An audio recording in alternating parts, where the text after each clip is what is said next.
Psychoanalysis gives us an account of what we could call negative objects. You could give a couple of examples of this, but essentially the idea that we're trying to describe here as a way of highlighting the last of Slavoj Žižek's key points about the Lacanian notion of fantasy is that there's some objects who seem to emerge by virtue of being lost in the first place. You'll recall we discussed Freud's idea that many neurotics spend their lives trying to refine something that they never had. But we can think of this idea of negative objects, objects that never were, objects that coincide with their loss in at least three different ways. When Freud is talking about the phallus, we often prioritize, well, the indication of power, or this signifier of power or possession or patriarchy. But of course for Freud it's always potentially a lost element. So it should always appear, I think, with a minus sign in front of it, maybe a minus sign in brackets. It's always something that can be lost, such as the nature of desirability, such as the nature of power. It's always potentially with a negative sign. Another crucial Lacanian concept is jouissance. In many instances, the most profound experiences of jouissance in the neurotic's life is when they feel that someone else has got it and they've lost theirs. In other words, again, the negativity of the object, they experience it most profoundly in the perception of it being lost.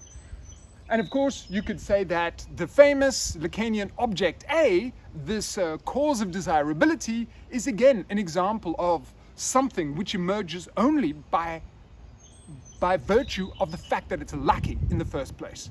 So why do I mention all of this? Well, I mention all of this because when Žižek is exploring the Lacanian notion of fantasy, he spends a considerable amount of time talking about that phenomena whereby at the very moment that one complains of a certain loss, the thing that is apparently lost coincides with a kind of emergence. So what does he mean by this? Well, one way of thinking about it is simply to say this. If we're working clinically and we hear someone talking about a loss, something that they deservedly had but is now gone, one should always prick up one's ears and ask more questions about that loss. Because this is the idea of fantasy, that precisely in that moment of lamenting the thing that was, lamenting the loss, the extraction, the wishful element that it was my inheritance or whatever.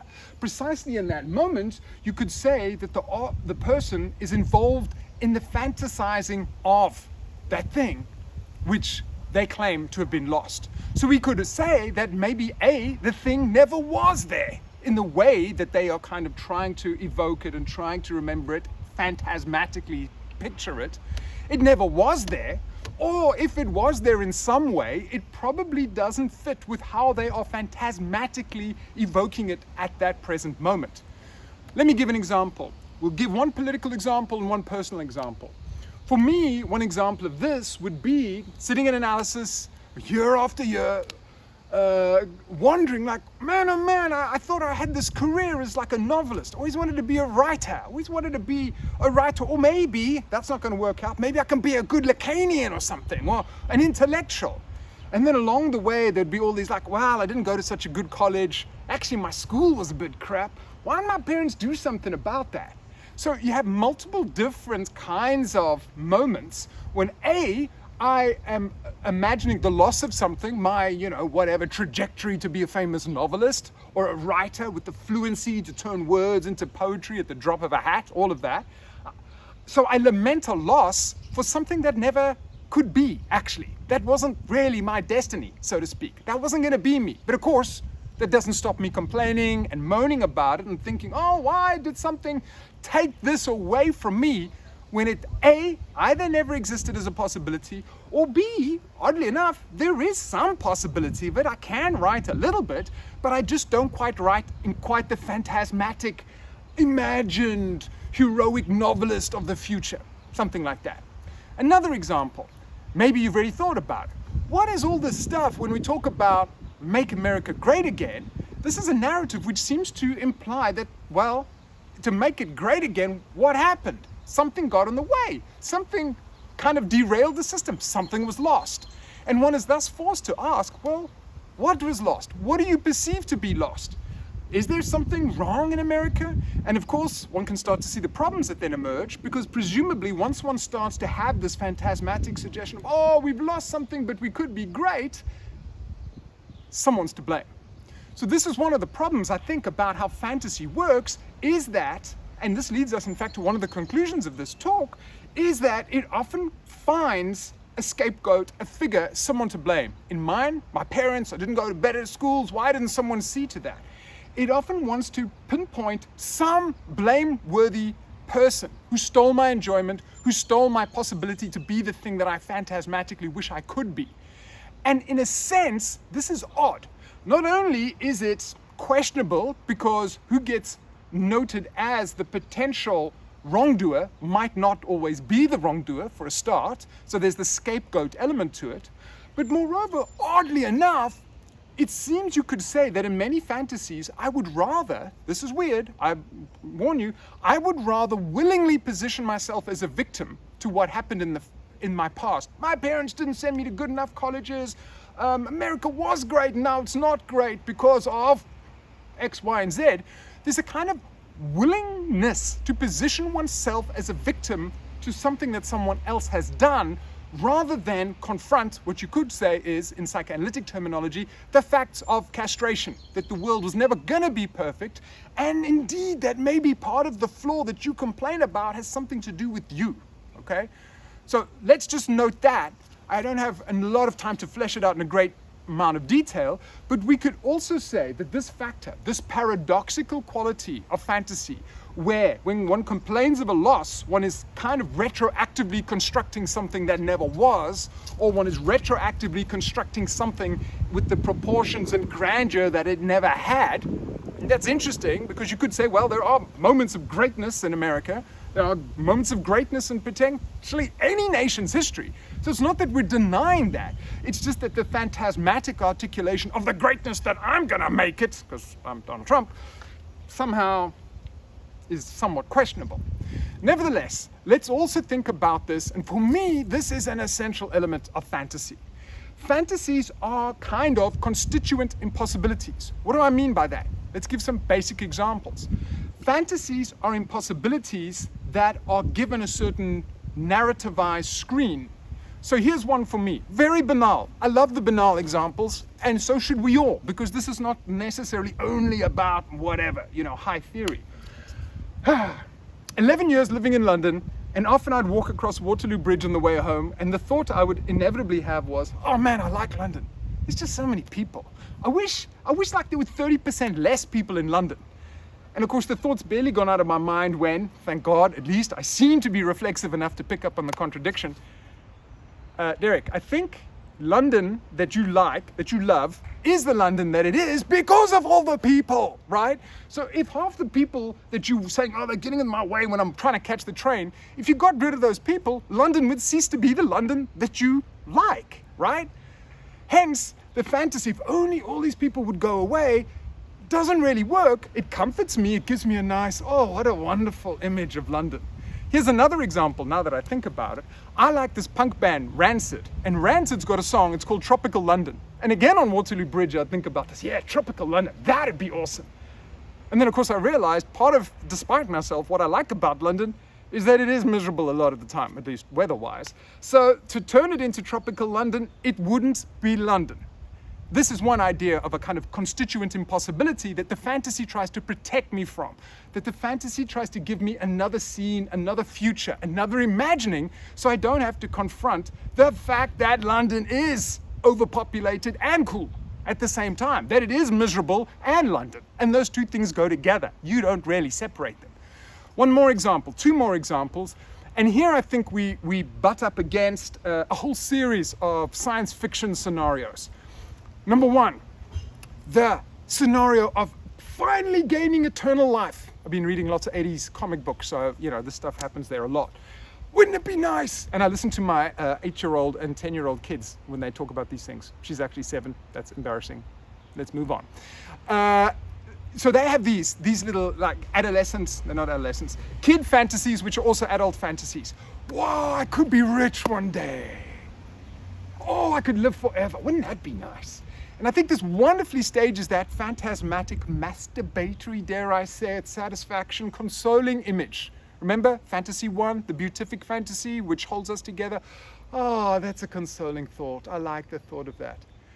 But of course, what it forgets to mention is that if I was rich, the fantasy is this: I want to be just like I am now, but rich. But of course, given 2 seconds to think about it, once you have become rich, the constellation of your life changes.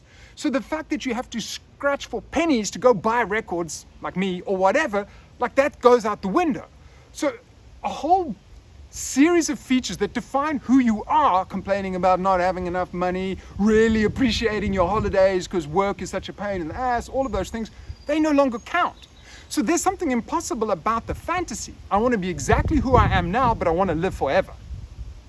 Presumably, the transience of life, the fact that I fear death, which also comes with a sense of enrichment, of enjoying life, that goes out the window. So, as I've tried to put it here, what we have in all of these phantasmatic situations is this fantasy which obscures the castrated element of reality. Yes, you are going to die. No, you're never going to be rich. And also, the whole idea of a fantasy in this respect is false, because you would not be you any longer if you suddenly were covered in money, or likewise, you would no longer be the you are now that you are valuing. So your fantasy imagining of make me super rich but just as I am, it doesn't work, okay? It doesn't quite compute. Okay, so fantasy does that. It gives this veneer, it gives us this consoling facade, and of course, in that respect, you can see how fantasy might be something of a problem.